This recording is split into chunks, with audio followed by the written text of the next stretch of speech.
유난히 사도 바울이 강조하는 게 있었는데, 율법이냐 은혜냐, 율법이냐 믿음이냐를 가지고 이제 상당히 강력하게 이제 논박을 하는 데 있어서, 율법이라고 하면 성경에 나오는 모세의 율법이 되겠죠. 그 율법을 이야기하는데, 그 율법을 지킨다는 것이 얼마나 어려운지를 이야기합니다.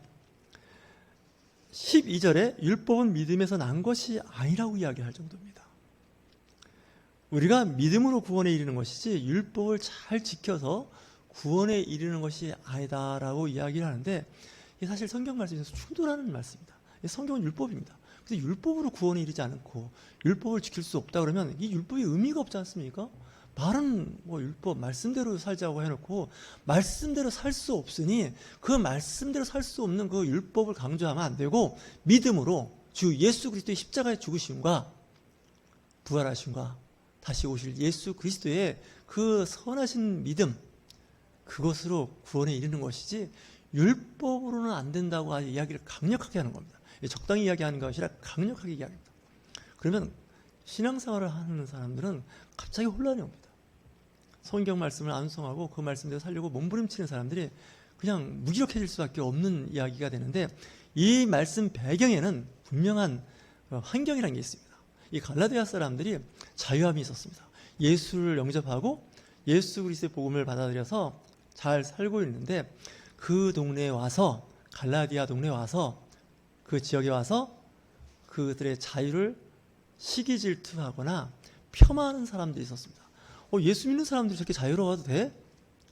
하나님의 말씀을 붙잡고 산다는 사람이 저러면 안 되지. 이렇게 하는 사람들이 생긴 거예요. 그럼 어떻게 하면 되는데? 율법을 좀 지켜야 돼. 어떤 율법을 지키느냐? 예수님은 믿지만 이런 거 먹지 말라고 한 건 먹지 말아야 되고, 이런 거 하라고 한 건 해야 되고, 이런 거 하지 말라고 한 건 하지 말아야 돼. 이렇게 얘기하는 거예요. 가만히 보니까 정말 좀 굉장히 율법적이고 성경적이고 하나님적인 것 같은데 이게 아닌 거예요. 육체에 속한 사람들은 그 육체에 따른 죄를 짓게 되어 있는데, 사도 바울은 이 육체에 관련된 이야기를 이야기하는데 5장에 보면 이런 얘기를 합니다. 육체의 일은 분명하니 곧 음행과 더러운 것과 호색과 우상숭배와 주술과 원수 맺는 것과 분쟁과 시기와 분냄과 당짓는 것과 분열함과 이단과 투기와 술 취함과 방탕함과 또 그와 같은 것들이라. 이게 육체에 속하는 거죠. 그러니까 이런 걸 행하지 말라고 가르치면 좋아요. 율법이라 하더라도 이거 하지 말라는 거예요. 세상 사람들도 지켜야 되고 그리스도인들도 지켜야 되는데, 특별히 유대인들이 갖고 있던 고유의 음식 문화, 그들의 어떤 전통적인 유전을 강조하는 무리들이 나타나서 예수 그렇게 믿는 것이 아니야, 신앙생활 그렇게 하는 것이 아니야, 이렇게 얘기를 하는데, 보니까 그 옛날 걸 가지고 와서 그걸 지켜야 한다는 거예요. 이 사람들은 유대인들이 아닙니다. 갈라디아는 이방인들이 사는 동네예요. 그러니까 이방인이 사는 동네는 이방인의 문화가 있습니다. 그리고 역사가 있는데 그걸 다 깡그리 다 뭉개버리는 거예요. 그러다 보니까 사람들이 혼란이 오기 시작하는 거예요. 오직 예수 그리스도를 믿음으로 구원에 이른다고 우리는 들었고 그대로 살고 있는데, 이 유대인들이 들어와서 자꾸 이런저런 얘기를 하는데, 이거 정말 난처해지는 거 아닙니까? 요즘에도 그러는 거 있습니다. 우리 그리스도인들이 잘 삽니다. 예수님 믿고 잘 사는데 이단 같은 사람들이 와가지고, 당신들 말이지 성경 말씀대로 살아야 된다고. 어떻게 되는데, 저 유월절도 지켜야 되고, 뭐 속죄절도 대속죄절 기억해야 되고, 또 유대인들이 사는 고기 같은 거 먹지 말라는 거 먹으면 안 돼. 이렇게 한 사람들이 지금도 있습니다. 그럼 그거 지켜야 되냐? 성경을 펴오라고. 레위기에, 출애굽기에 나오지 않냐고. 신명기에. 그거 안 된다고. 이걸 강조하는 그런 부분적인 그 성경 말씀을 갖고 성경 말씀대로 살려고 하는 전반적인 그런 어떤 신앙생활하는 사람들을 힘들게 한다는 거죠. 그래서 가장 힘든 게 뭡니까? 성경의 어떤 듣보답이라고 그러죠. 듣지도 보지도 못한 성경 구절을 가지고 와가지고 이 말씀대로 살아야 된다고, 이 말씀 왜 안 지키냐고 이렇게 이야기하면 대안이 없습니다. 여기에 안 걸려들 사람이 하나도 없습니다. 이 갈라디아 교회가 좀 그게 심하게 걸렸습니다. 그래서 이제 사도 바울이 한마디를 합니다. 어리석도다 갈라디아 사람들아. 이 어리석다, 요즘 말하는 이 멍청한 사람들아, 이 바보들아, 이렇게 얘기한 겁니다. 사도 바울이 이렇게 말할 정도면 화가 잔뜩 난 거예요. 이 바보들아, 이 멍청한 것들아. 아니, 예수 그리스도께서 십자가에 못 박히신 것이 너희 눈앞에 보이거늘 밝히 보이는데 누가 너희를 꾀었냐는 거예요. 마귀가 꾀은 거죠. 마귀는 늘 성경 구절 갖고 와서 우리를 유혹하지 않습니까?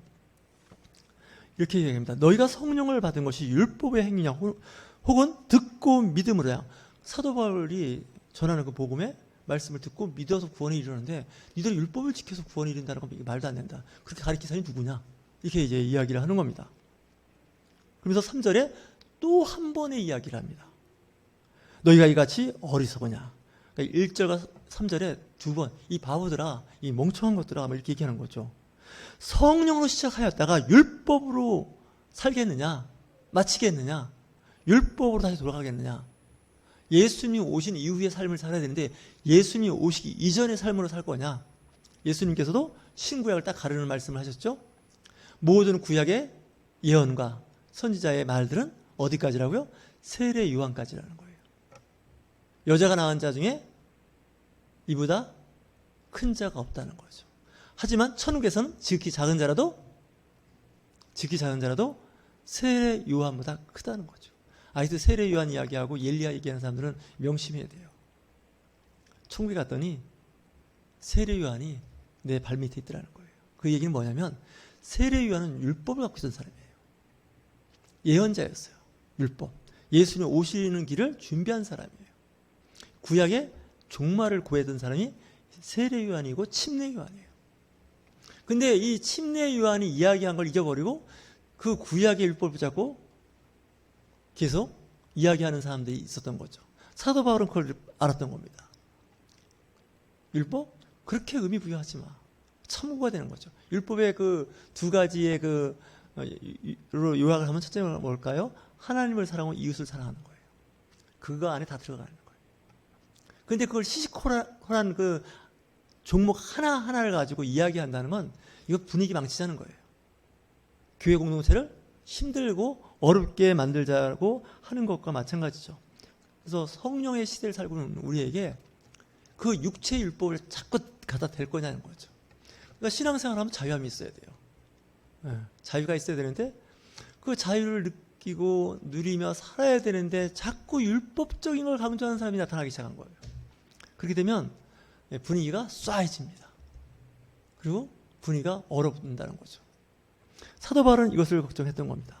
이 갈라디아서에 보면 3번 비슷한 이야기가 하고 있는데 유명한 구절이죠. 갈라디아서 2장 20절에 보면 내가 그리스도와 함께 십자가에 못 박혔나니 그런즉 이제는 내가 사는 것이 아니요 오직 내 안에 그리스도께서 사시는 것이라.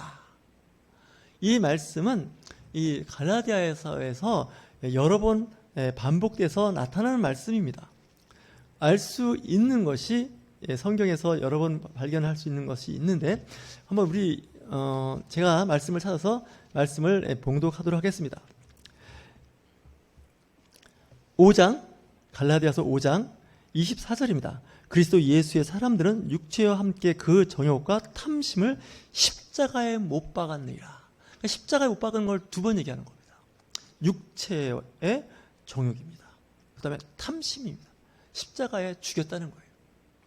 또 한 번은 14절입니다. 6장 14절인데 내게는 우리 주 예수 그리스도의 십자가 외에 결코 자랑할 것이 없으니 그리스도로 말미암아 세상이 나를 대신하여 십자가에 못 박히고 내가 또한 세상에 대하여 그러하니라. 십자가에 못 박았다는 거예요. 십자가에 못 박힌 게 뭘까요? 율법이고 육신의 정욕인 거죠. 그리고 예수 그리스도의 영으로 살았음을 말씀하고 있는 것입니다. 사도 바울이 6장 17절 마지막 절에 이렇게 얘기하죠. 이후로는 누구든지 나를 괴롭게 하지 말라. 내가 내 몸에 예수의 흔적을 지니고 있노라. 형제들아 우리 주 예수 그리스도의 은혜가 너희 심령에 있을지어다. 아멘. 나 괴롭게 하지 말라는 겁니다. 왜 괴롭게 하지 말라는 거예요? 자꾸 육체적인 얘기를 하지 말라는 얘기하고 율법 얘기하지 말라는 거예요. 나도 한때 바리새인으로서 율법에 온전했고 완전했던 사람이었다는 거죠. 하지만 그 결론은 뭐죠? 율법에는 구원에 이를 수 없다는 것을 알게 되는 것이죠. 내가 예수를 만난 후에 내 인생이 자유함이 있는 거예요. 세상에서 잘 되든 안 되든 뭐 큰 중요하지 않아요. 잘 되면 더 좋아요. 잘 되는 거 권합니다. 저는 기도합니다. 하지만 그보다 더 앞서 있는 것은 하나님의 나라죠. 그리고 내가 전에 알 수 없었던, 누리지 못했던 자유를 누리고 산다는 겁니다. 복음인 거지. 복음은 그 사람의 인생의 주도적인 핵심이 되는, 강령이 되는데 내가 예수를 믿고 자유함을 얻게 됐다는 거죠. 근데 그 자유함을 자꾸 구속하는 사람도 있었는데 율법주의자들이 나타난다는 것이죠. 그 율법은 유목조목 잘 보면 때로는 은혜가 되기도 하고 그렇게 살았으면 좋겠다 생각하는데 사람은 그렇게 살 수가 없습니다. 지극히 율법적인 그런 신앙 공동체들은 처음에는 잘 나가는 것 같습니다. 잘 되는 것 같은데 나중에 없어집니다. 왜냐? 사람의 진정한 그 자유를 속박하거나 구속할 수가 있기 때문에 그렇습니다. 오늘도 이렇게 말씀하고 있죠. 성령을 따라 행하라. 그리하면 육체의 욕심을 이루지 아니하리라. 하나님의 성령의 이끄심을 받는 사람들은 자유함이 있어서 육체의 어떤 어려움에 대해서 자유함을 얻게 된다고 말씀하고 있는 것입니다. 헛된 영광을 구하는 사람들은 육체에 속한 사람이 되는 것이고 이 육체는 썩어지는 것이라고 말씀하고 있습니다. 사람이 무엇으로 심든지 그대로 거두리라. 자기의 육체를 위하여 심는 자는 육체로부터 썩어질 것을 거두고 성령을 위하여 심는 자는 성령으로부터 영생을 거두리라. 무엇을 심는지 심는 대로 거둔다는 거죠. 콩을 심으면 콩이, 팥을 심으면 팥이 열리는 거죠. 선을 심으면 선의 열매를 얻게 되고 악을 심으면 악의 열매를 맺게 되는 것입니다. 그러므로 우리는 귀에 있는 대로 모든 이에게 착한 일을 하되 더욱 믿음의 가정들에게 할지니라. 믿는 사람들은 착한 일을 골라서 해야 합니다. 착한 일들. 어떤 일이 착한 일일까? 어떤 일이 선한 일일까? 어떤 일이 사람들을 기쁘게 하는 일이며 하나님께 영광이 되는 일인가를 찾아서 그 일을 행해야 하는 거 아니겠습니까? 이 갈라디아서는 다른 편지하고 달라서 사도 바울이 직접 쓴 편지입니다. 눈이 안 좋은 거로 본인이 글씨를 쓸 때 글씨를 크게 썼어요. 그걸 알 수 있는 것이 6장 11절에 그렇게 이야기하고 있습니다. 우리 한번 같이 읽어볼까요? 네. 갈라디아서 6장 11절 말씀이에요. 같이 함께 말씀 봉독합니다. 내 손으로 너에게 이렇게 큰 글자로 쓴 것을 보라. 고린도 전후서 같은 경우는 대피를 했습니다. 하지만 갈라디아서는 본인이 직접 쓴 거죠. 큰 글씨로. 왜 그랬을까요? 이 갈라디아의 교회가 심각한 문제가 있었던 거예요. 신앙 공동체에 이단 같은 아주 안 좋은 사람들이 들어왔었는데 그 사람이 어떤 사람이냐? 율법이 있어야 한다는 거예요. 율법에 뼈대가 있어야 한다는 거예요. 당신도 그렇게 자유롭게 살면 안 된다는 거예요. 이런 사람들 때문에 이 갈라디아 교회가 혼란이 왔고 심지어는 신앙 공동체를 이탈하는 사람들이 생겼던 거죠. 사도 바울이 강력하게 얘기합니다. 성령으로 시작하여 육체로 바치려고 하느냐. 육체가 뭐예요? 육체의 정욕에 관련된 것은 율법적인 걸 갖고 통제가 안 되는 거죠.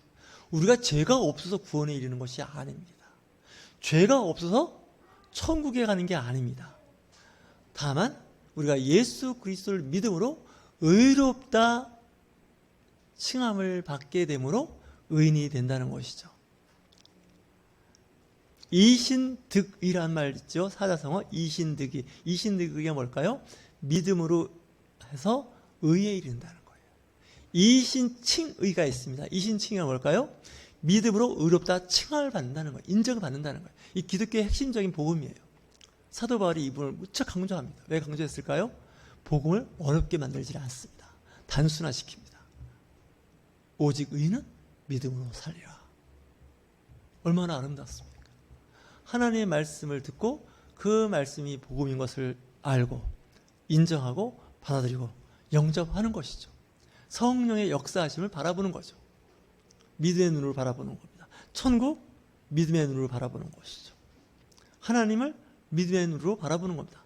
예수 그리스도의 그 모습을 말씀을 통해서 우리가 보는 것이죠. 이 시대는 은혜의 시대예요. 성령의 시대인데 성령의 시대, 은혜의 시대를 사는 사람들은 믿음의 눈으로 보는 것이죠. 히브리서 기자는 이야기합니다. 믿음이 없이는 하나님을 기쁘게 할 수가 없다고 말씀하십니다. 믿음이 없이는 하나님 앞에 나갈 수가 없다고 이야기하는 것이죠. 여러분들이 주일날 수요예배 때 예배에 참석할 수 있고 함께 예배 드릴 수 있다는 것은 믿음이 있기 때문에 합니다. 저 믿음 없는데요? 아닙니다. 믿음이 있는 겁니다.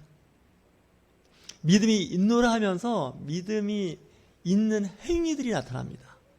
믿음이 없는데요? 근데 그의 삶을 보니까 믿음이 있는 거예요. 그건 믿음이 있는 거예요.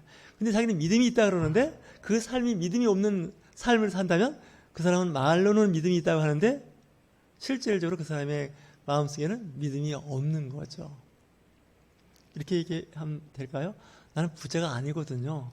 저는 그렇게 부자 아니에요. 근데 그 사람이 큰 돈을 통장에 있는 거예요. 그럼 그 사람은 부자인 거예요. 근데 어떤 사람은 나는 부자예요 그러는데 통장이나 부동산이 없어요. 근데 자기는 늘 부자래요. 그 사람은 뭐예요? 부자가 아닌 거죠.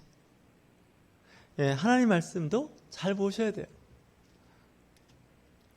이 갈라디아 말씀에 참 은혜가 되는 것은 성령을 따라 행하라. 그러면 육체의 욕심을 이루지 아니한다는 거죠. 여러분들이 이제 일을 해서 돈을 벌 겁니다. 그렇게 되면 내 생활에 큰 피해가 없는 한 저축하시고 또 불우한 사람, 어려운 사람을 돕는 일을 해야 됩니다. 내가 많은 걸 갖고 있어서 돕는 게 아닙니다. 적지만 그 적은 것으로 내 주변에 어렵고 힘든 사람을 도왔으면 좋겠다. 이런 마음을 갖는 사람은 착한 사람이에요. 믿음의 사람이죠. 빛의 자녀라고 말씀을 할 수가 있습니다. 성령의 사람은 열매를 맺습니다. 어떤 열매를 맺을까요? 그 유명한 말씀 5장 22절 말씀, 우리 갈라디아서 5장 22절 말씀, 23절 말씀, 22절 23절 말씀 같이 말씀 봉독합니다. 오직 성령의 열매는 사랑과 희락과 화평과 오래 참음과 자비와 양선과 충성과 온유와 절제니 이 같은 것을 금지할 법이 없느니라. 뭘까요? 성령의 열매를 갖고 있다는 거예요. 나는 죽고 예수로 살았다는 거죠. 나의 그 정욕과 탐심을 십자가의 못에 박았다는 거예요. 나는 죽고 예수로 산다는 거예요. 갈라디아서에 나오는 강조되는 말씀들이 그거예요. 나는 죽고 예수로 삽니다. 나의 탐심과 정욕은 십자가에 못 박았습니다. 그 얘기는 다시 얘기하면 나는 죽었습니다. 나는 없습니다. 오직 예수님만 있습니다. 라고 말씀하는 것입니다. 저와 여러분 생활 속에서 자유와 기쁨을 누리시면서 믿음 생활 하시길 주의 이름으로 축원합니다.